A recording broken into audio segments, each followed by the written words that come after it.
आज है 6 जनवरी 2026 दिन मंगलवार।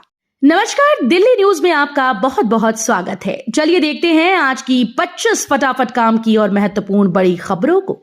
पर इससे पहले वीडियो को लाइक करना बिल्कुल न भूलें। दिल्ली में सर्द हवाओं का अलर्ट, 3 दिन बढ़ेगी ठंड। दिल्ली में सर्दी का सितम और बढ़ने वाला है। मौसम विभाग के अनुसार अगले 3 दिनों तक राजधानी में तेज सर्द हवाएं चलेंगी और सुबह के समय मध्यम कोहरा लोगों को परेशान कर सकता है। 6 से 8 जनवरी के बीच ठंड में इजाफा होने की संभावना है। सोमवार को अधिकतम तापमान 18.5 डिग्री और न्यूनतम 6.6 डिग्री दर्ज किया गया। आने वाले दिनों में धूप तो खिलेगी, लेकिन 15 से 20 किलोमीटर प्रति घंटे की रफ्तार से चलने वाली ठंडी हवाएं गलन बढ़ाएंगी।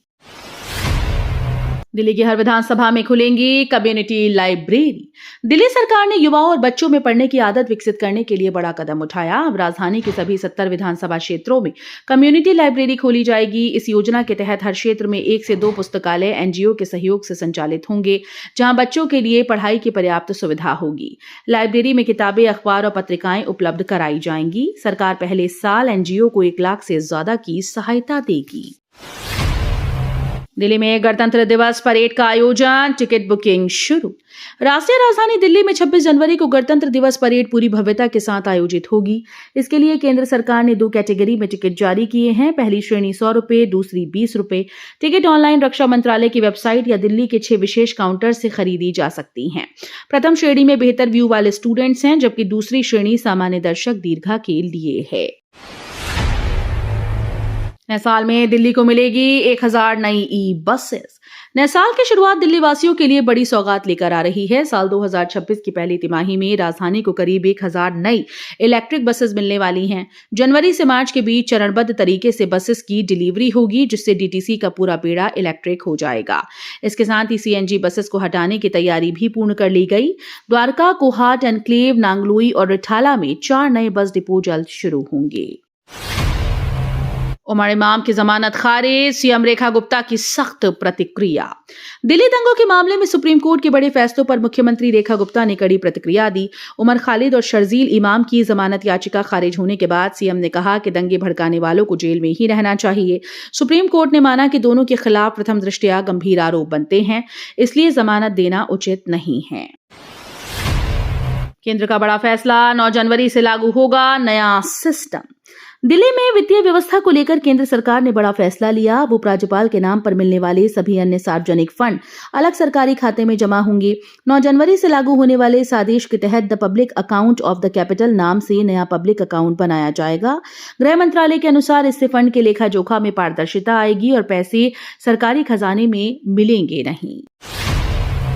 कड़ाके की ठंड में एम्स की बड़ी राहत, मरीजों के लिए आश्रय सुविधा शुरू। कड़ाके की ठंड में एम्स ने बाहर रात गुजारने को मजबूर मरीजों के लिए राहत भरी खबर है। एम्स प्रशासन ने सीआरपीएफ के सहयोग से आश्रय सुविधा शुरू की है। इसके तहत मरीजों और उनके परिजनों को निःशुल्क भोजन, कंबल और स्वच्छ शौचालय की सुविधा दी जा रही है। रात में इलेक्ट्रिक शटल से मरीजों को आश्रय केंद्र ले जाया जाता है और ओपीडी के पहले टोकन भी दिया जाता है। आप विधायकों का प्रदूषण विरोध, 4 निष्कासित, पार्टी में आंतरिक कलह। दिल्ली विधानसभा के शीतकालीन सत्र में आम आदमी पार्टी के विधायकों ने वायु प्रदूषण पर जोरदार विरोध किया है।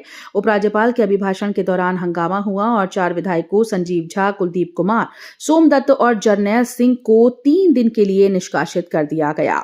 आशीष सूद ने यह दावा किया कि कई विधायक अरविंद केजरीवाल और मनीष सिसोदिया के नेतृत्व को स्वीकार नहीं कर रहे हैं। भारत मंडपम में शुरू होने जा रहा विश्व पुस्तक मेला, तैयारियां अंतिम चरण में। देश का सबसे बड़ा साहित्यिक आयोजन विश्व पुस्तक मेला 10 जनवरी से भारत मंडपम में शुरू होने वाला है। 9 दिनों तक चलने वाले मेले में करीब 1000 प्रकाशक और 3000 स्टॉल होंगे, जिसमें विभिन्न भारतीय भाषाओं और विषयों की किताबें प्रदर्शित होंगी। इस बार मेले की थीम सेना का इतिहास है और 30 देशों की भागीदारी के साथ अंतर्राष्ट्रीय स्वरूप भी मिलेगा। मॉडल टाउन में डीडीए का बुलडोजर, 100 झुग्गियां ध्वस्त, सैकड़ों बेघर। मॉडल टाउन के रोशनारा क्लब के पास डीडीए की तोड़फोड़ कार्रवाई में करीब 100 झुग्गियां जमींदोज हो गईं, जिससे सैकड़ों परिवार इस कड़ाके की ठंड में बेघर हो गए। पीड़ितों के पास राशन कार्ड और वोटर आईडी जैसे वैध दस्तावेज मौजूद थे। आम आदमी पार्टी के नेता संजीव झा और अखिलेश पति त्रिपाठी ने मौके पर जाकर लोगों से मुलाकात की। केवीएस और एनवीएस भर्ती परीक्षा 2026 के एडमिट कार्ड जल्द होंगे जारी। केंद्रीय माध्यमिक शिक्षा बोर्ड जल्द ही केंद्रीय विद्यालय संगठन और नवोदय विद्यालय समिति भर्ती परीक्षा 2026 के एडमिट कार्ड जारी करेगा। परीक्षा 10 और 11 जनवरी को 2 शिफ्टों में आयोजित होगी। टियर 1 में primary teacher, junior secretariat assistant और लैब अटेंडेंट के पद शामिल हैं, जबकि टियर 2 में प्रिंसिपल, वाइस प्रिंसिपल, पीजीटी और प्रशासनिक पद शामिल होंगे। महिला सुरक्षा और त्वरित मदद के लिए दिल्ली पुलिस का बड़ा कदम। दिल्ली विश्वविद्यालय परिसर में सुरक्षा को और मजबूत करते हुए दिल्ली पुलिस ने इंटीग्रेटेड पुलिस बूथ और पिंक पुलिस बूथ की शुरुआत की। इसका उद्घाटन पुलिस आयुक्त सतीश गोलचा और डीयू के कुलपति योगेश सिंह ने किया। इंटीग्रेटेड बूथ पर EFIR, साइबर क्राइम, सत्यापन और गुमशुदगी जैसी सेवाएं एक ही जगह मिलेंगी। वहीं मिरांडा हाउस के बाहर बने पिंक बूथ पर महिला पुलिसकर्मी तैनात रहेंगी। दिल्ली की पावर बैंकिंग रणनीति, गर्मी की बिजली सर्दी में सुरक्षित। दिल्ली में बढ़ती बिजली मांग को देखते हुए डिस्कॉम ने पावर बैंकिंग की रणनीति अपनाई है। सर्दियों में जब मांग कम होती है तब दिल्ली अपने हिस्से की बिजली गोवा, केरल, छत्तीसगढ़, हिमाचल, मणिपुर जैसे राज्यों को दे रही है। गर्मियों में यही बिजली वापस ली जाएगी। इस बार करीब 300 मेगावाट बिजली पावर बैंकिंग से जुटाई जा रही है। दिल्ली में बुद्ध की 2600 साल पुरानी विरासत से साक्षात्कार। दिल्ली के राय पिथौरा किले के कल्चरल कॉम्प्लेक्स में बुद्ध के पिपरवाह अवशेषों की अंतर्राष्ट्रीय प्रदर्शनी दर्शकों को 2600 साल पुराने इतिहास से जोड़ रही है। 1898 की खुदाई में मिले ये अवशेष बौद्ध धर्म के शुरुआती दौर को समझने में बेहद अहम है। प्रदर्शनी में 88 ऐतिहासिक मूर्तियां, पेंटिंग, पांडुलिपियां रखी गई हैं। हर वस्तु के साथ QR code, audio visual guide और डिजिटल फिल्में मौजूद हैं।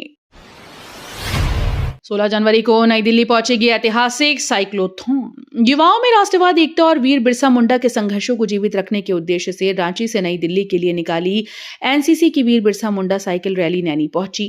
बड़ी संख्या में एनसीसी कैडेट्स और सेना के जवान पूरे अनुशासन के साथ साइकिल चलाते नजर आए। मेवालाल बगिया पहुंचते ही रैली को देखने के लिए लोगों की भीड़ उमड़ पड़ी। डीडीए जनता आवास योजना। दिल्ली विकास प्राधिकरण की जनता आवास योजना के तहत EWS वर्ग के लोगों को घर पाने का बेहतरीन अवसर मिल रहा है। डीडीए ने 144 EWS फ्लैट्स के लिए रजिस्ट्रेशन शुरू किया है, जो 7 जनवरी से 7 फरवरी तक चलेगा। आवेदन डीडीए की वेबसाइट पर किया जा सकता है। फ्लैट्स का आवंटन 13 फरवरी को कंप्यूटर आधारित ड्रॉ के जरिए होगा। इनमें द्वारका मोड़ मेट्रो के पास और छतरपुर इलाके में बने फ्लैट शामिल हैं। सुप्रीम कोर्ट ने दिल्ली रिज में पेड़ काटने पर लगाई रोक। सुप्रीम कोर्ट ने कहा कि दिल्ली रिज क्षेत्र में और पेड़ काटने की अनुमति तभी मिलेगी जब डीडीए पिछले आदेशों के तहत किए गए पेड़ लगाने और पारिस्थितिक बहाली के काम का पूरा पालन साबित कर सके। कोर्ट ने पूछा कि 1.65 लाख पेड़ों और 18 पॉकेट्स का क्या हुआ।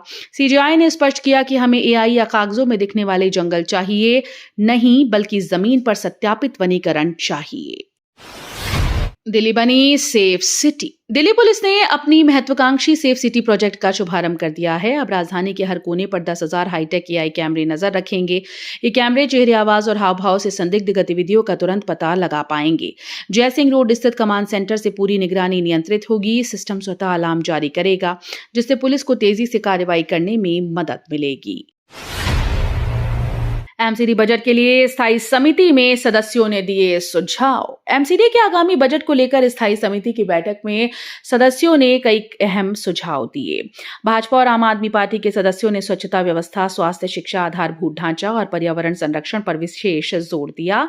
इसके अलावा वित्तीय अनुशासन बनाए रखने और एमसीडी की संपत्तियों के अधिकतम उपयोग पर भी विचार किया गया।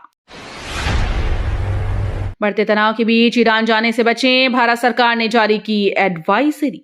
भारत सरकार ने ईरान में बिगड़ते हालात को देखते हुए ट्रैवल एडवाइजरी जारी कर दी है। विदेश मंत्रालय ने कहा कि भारतीय नागरिक केवल अत्यंत आवश्यक होने पर ही ईरान की यात्रा करें। वहीं ईरान में रह रहे भारतीयों को भीड़भाड़ वाले और संवेदनशील इलाकों से दूर रहने की सलाह दी गई। दिल्ली की ठंड बनी बेघरों के लिए काल, 15 दिन में 44 मौतें। राजधानी दिल्ली में कड़ाके की ठंड अब बेघर लोगों के लिए जानलेवा साबित होती जा रही है। बीते 15 दिनों में ठंड के कारण 44 बेघरों की मौत ने सरकार और सिस्टम की तैयारियों पर बड़ा सवाल खड़ा कर दिया। फ्लाईओवर के नीचे और फुटपाथ पर रहने वाले लोग बिना कंबल, हीटर और सुरक्षित आश्रय के ठंड झेलने को मजबूर हैं। रैन बसेरों में सुविधाओं की कमी, सुरक्षा का अभाव और नशेड़ियों का डर बेघरों को वहां जाने से रोक रहा है। दिल्ली में बेटे ने परिवार की हत्या की, प्रमोशन पार्टी में फायरिंग मामले में पुलिस संलिप्त। दिल्ली में 2 अलग-अलग घटनाओं ने शहर में दहशत फैला दी। लक्ष्मी नगर में 25 वर्षीय ईश्वर सिंह ने आर्थिक तंगी के चलते अपनी मां, बहन और नाबालिग भाई की बेरहमी से हत्या कर दी। आरोपी खुद थाने पहुंचा और वारदात की जानकारी दी। पुलिस फॉरेंसिक जांच में जुटी है। वहीं शाहदरा में लमौर क्लब के बाहर प्रमोशन पार्टी के दौरान बदमाशों और पुलिसकर्मियों के बीच फायरिंग हुई, जिसमें 9-10 राउंड गोलियां चली। पुरानी पेट्रोल डीजल कारों को ईवी में बदलने पर मिलेंगे 50,000। दिल्ली सरकार पुरानी पेट्रोल और डीजल कारों को इलेक्ट्रिक वाहन में बदलने के लिए रेट्रोफिटिंग योजना ला रही है। इसके तहत पहले 1000 वाहनों के लिए 50,000 रुपए का आर्थिक प्रोत्साहन मिलेगा।